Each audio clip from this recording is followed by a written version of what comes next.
Hello, everybody. Welcome back to CptDomano's Indie Corner. Today is Friday the 13th. Didn't really expect to be broadcasting again on Friday the 13th, so hopefully everything's going good. Gonna warn you right now, though, this camera is right next to my window outside, and there are some kids playing with RC cars, so you are probably every so often going to sound like it's going to sound... There's the sound. Hopefully it didn't totally drown me out there, but yeah, it sounds like there's a racing track going on outside. Can't really change that, and I'm not going to delay the show any longer, so let's just get right on to it.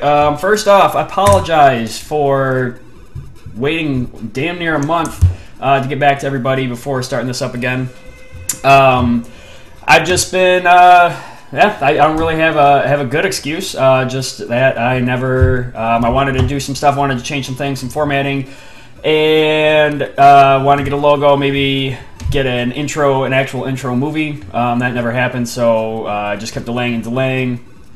And you delay enough, and I just ended up getting sick of delaying. So here we are.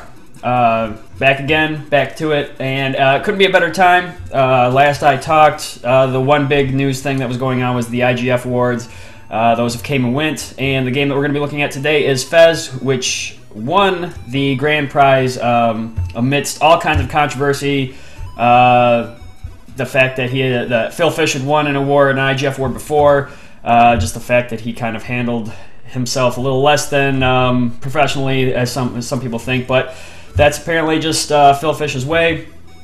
But you know what? We're going to go ahead and take a look at the game today and make our own decisions about it. But before that, just some regular gaming news. Kickstarter has been a huge thing since the last time I had one of these shows. Double Fine was doing their thing, and once everybody saw how successful Double Fine was, you started getting people coming out of the woodwork and starting to create their own games.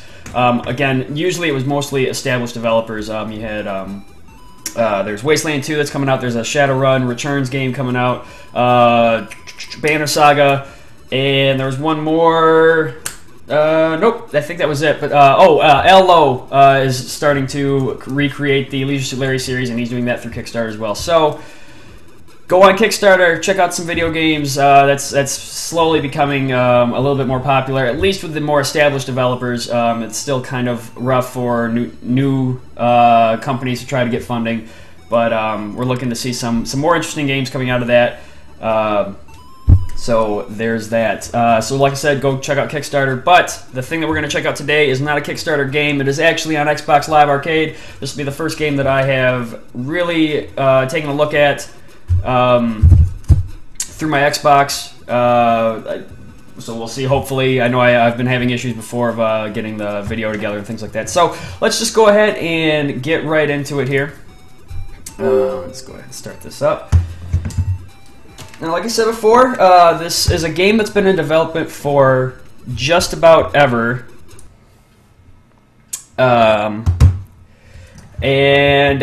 Just about ever, what am I talking about? It's been a few years in development, and so, wow, sorry, I completely lost my train of thought there. It's been in development for the last about 4 or 5 years, and it just now got released today, in fact, so this is mostly going to be kind of almost a cold look at the game. I am going to go ahead and start a brand new game, mostly because I tried restarting my game and absolutely had no idea where I was at, or I was in the middle of trying to figure out a puzzle, and nobody really wants to check that out. So we'll just go ahead and start a brand new game and go from there.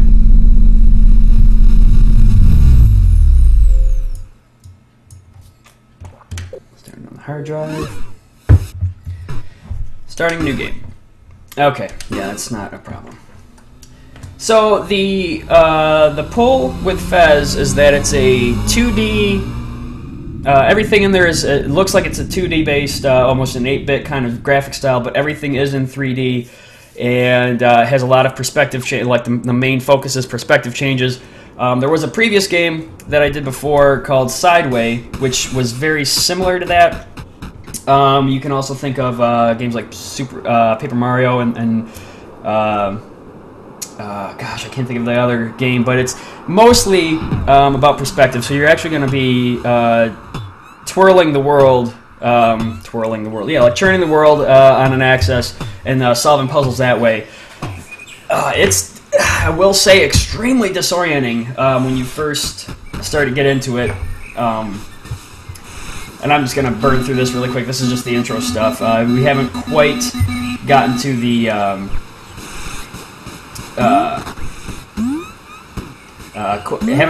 the actual twirling yet, because basically, if you actually start talking to some of these guys, the village actually is happy being a 2D. Everything's in 2D. Everything's flat. They don't really believe in a 3D cube.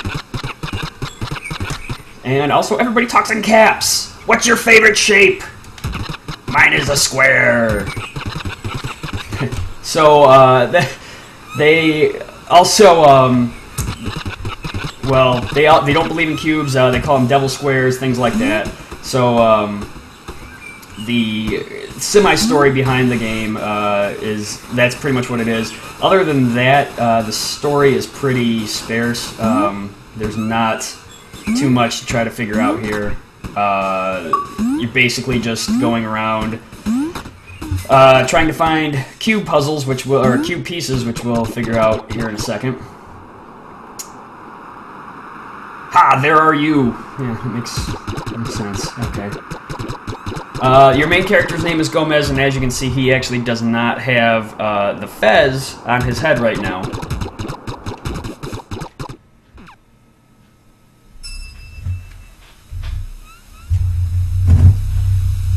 This is going right now for 800 Microsoft points on the Xbox Live Arcade, and it's only available on Xbox Live Arcade for now, as far as I know. So there's that. There we go. There's the 3D cube. Speaking cube language. Whatever that means. Who cares? Okay, we'll skip all this. I do like the art style. I'm a sucker for the old style, the old 8-bit almost looking thing. But the unique way that this game is set up is that everything, from the research that I've done with it, everything has been rendered in polygon. So it's not like you're not actually looking at 2D anything. Everything's all in 3D, and it's just really well done how it still has the 2D 8-bit look to it while still having a 3D look to it. So there's the fez, the magic fez.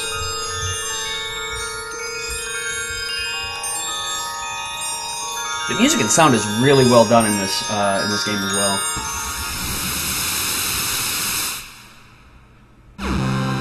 Yay! So now we can start shifting this perspective around, and we've killed the game. Huh.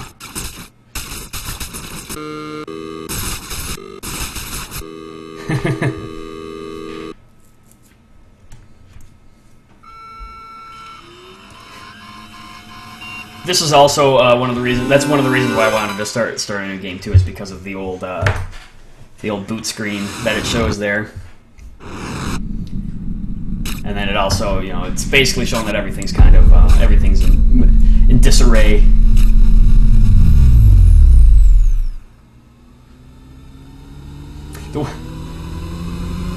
I was almost trying to get my hands on a fez to wear while playing fez, and I'm sure that joke's been done a couple times already, but I think it would be kind of cool. So here we are. We are starting a new game again. Gomez looking surprised as hell. And now we can do this. We can start switching perspective here. And like I said, it's a little disorienting at first when you actually start kind of trying to figure out the puzzles and going through levels and things like that. But you kind of do get a handle on it, and it's a pretty unique game mechanic. I enjoy it. Go through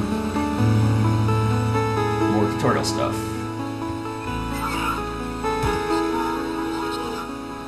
Yeah, you don't say. I am Dot. Awesome.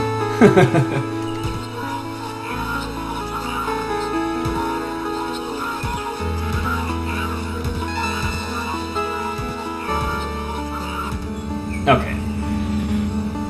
So I'll skip over this and give the quick synopsis. Basically, that giant cube exploded and there's pieces of it all over the place. You need to collect the pieces and bring order to the universe. That is the goal. So there we go. Shiny cubes, very important. Gotta find them all. No pressure. Okay. So here we go. Now we are in the game proper with the nice surreal music. I really do dig the soundtrack to this. It's got very good sound. So this is basically what we're doing. We're going around levels and trying to collect these little cubes to try to open. You know, like I'm pointing at my screen, but you can't see me point. But if you see right down there, there's the little darker purple with the square in the center of it. That indicates how many cubes you need, complete cubes, to open the door.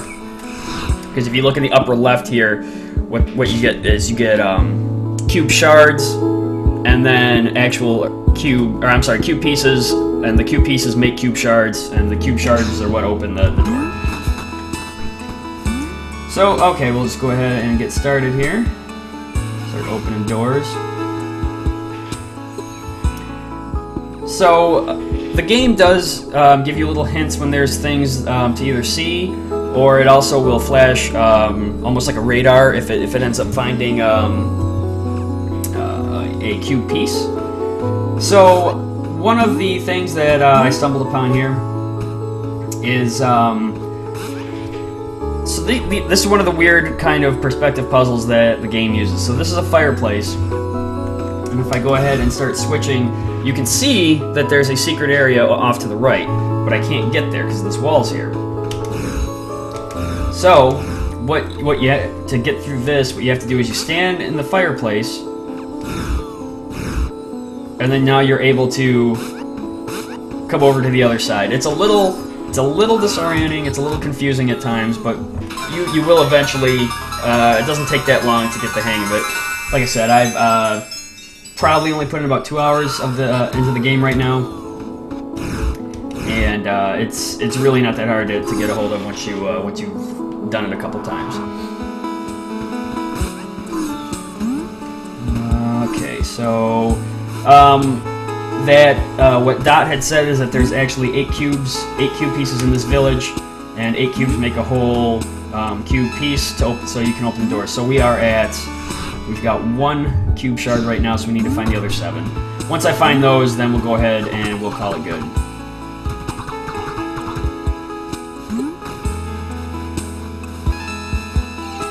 So, okay, I don't know if you heard the audio cue there, but the game's telling me that I'm nearby a cube piece, and it'll flash here in a second.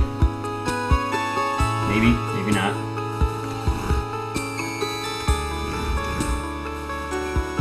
Nope, apparently it didn't. Maybe I'm just not seeing. Oh, there it is. So you can kind of see the the little outline, the radar almost of the cube shard, and it's just a matter of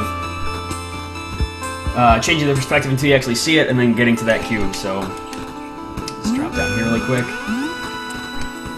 There we go. Go inside the door.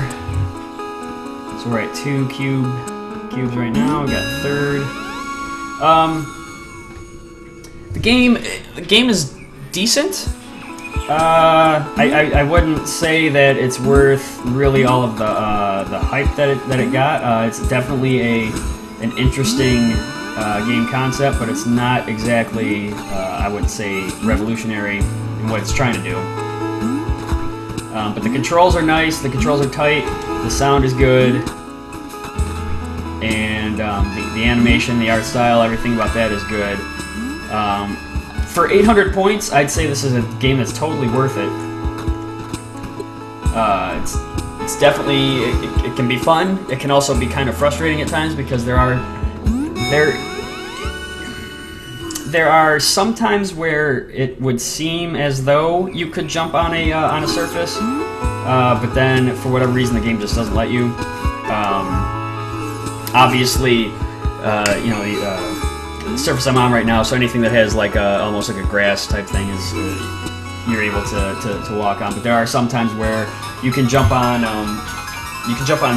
pictures, on picture frames if the perspective is right. But then other times you won't be able to.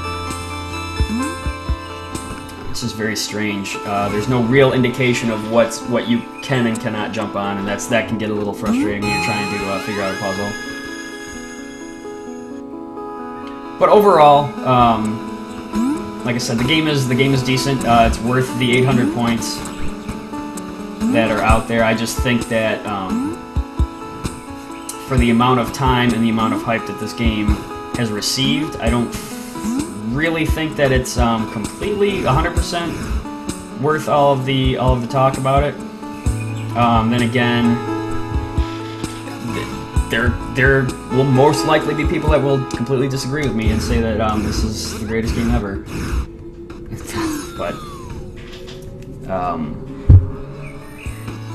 yeah. Okay, so got the treasure chest.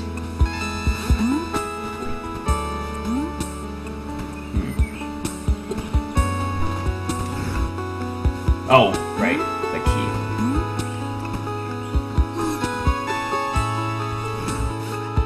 Oh.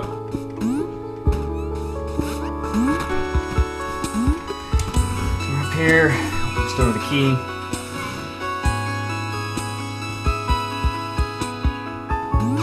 Oh, yeah, this was another thing that I didn't quite get.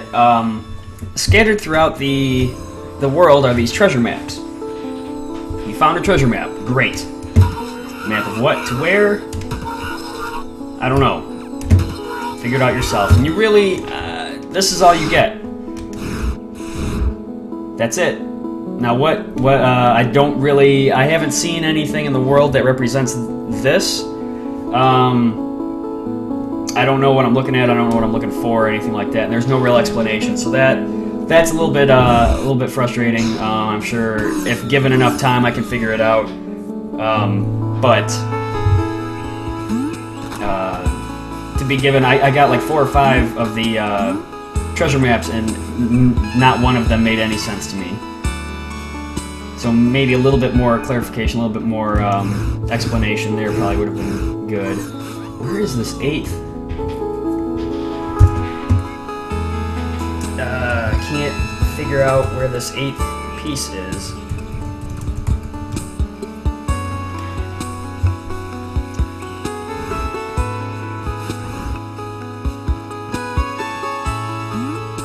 I don't think it's out in the world itself because I'm not seeing the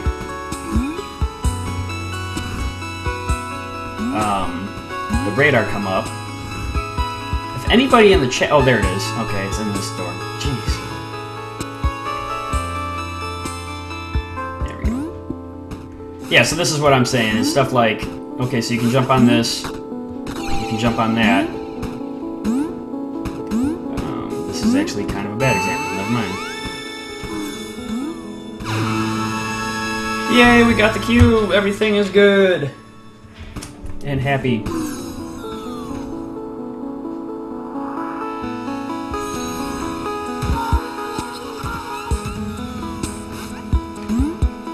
Whoa.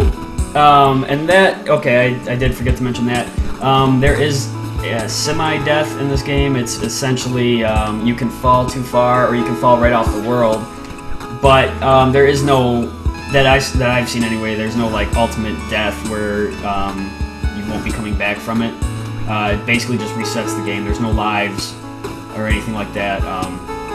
So I guess that is, I mean, that's good that that allows you to experiment with different things and not have to worry about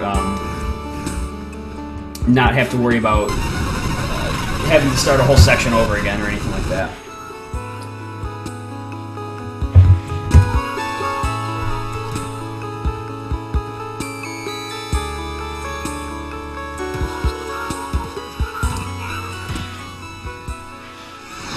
And again, because this game is based on perspective, they have the world map, which also is a little...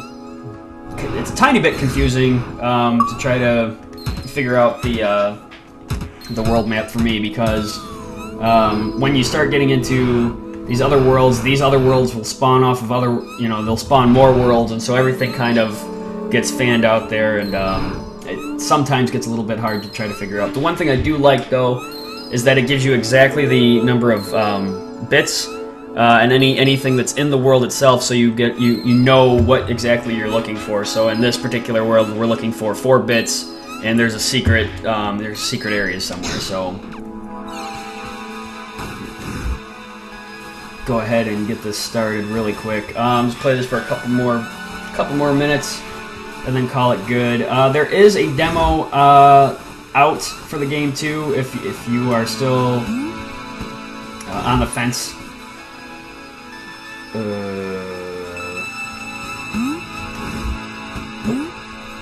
So yeah, that I remember this now. Yeah, so I tried making this jump a billion times, and I didn't even think to just switch the world around, and now I can get right up there.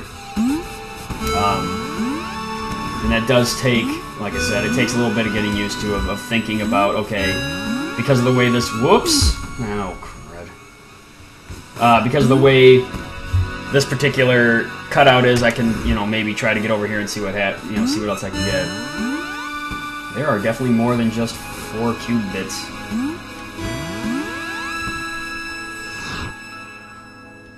Okay. Whoop.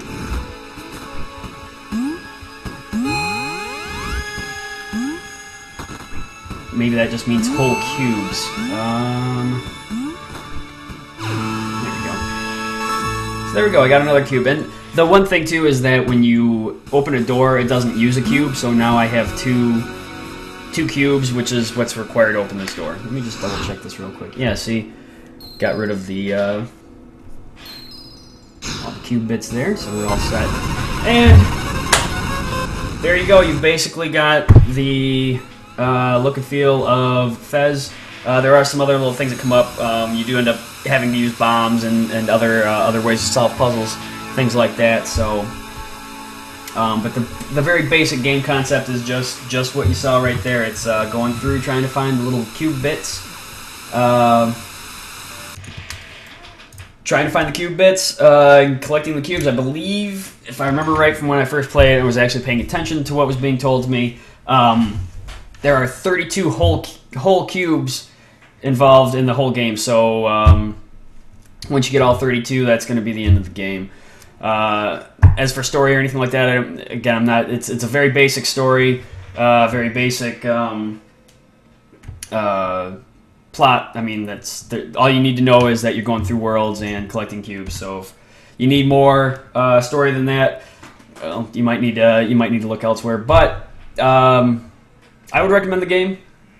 Like I said, it's I wouldn't say it's the best game. I don't know if I would exactly say that it would be the game to win the IGFs. There were plenty of other games that were out there. I think that were at least a little bit trying a little bit more, like some different concepts, things like that. So that was Fez by Phil Fish and Polytron Games.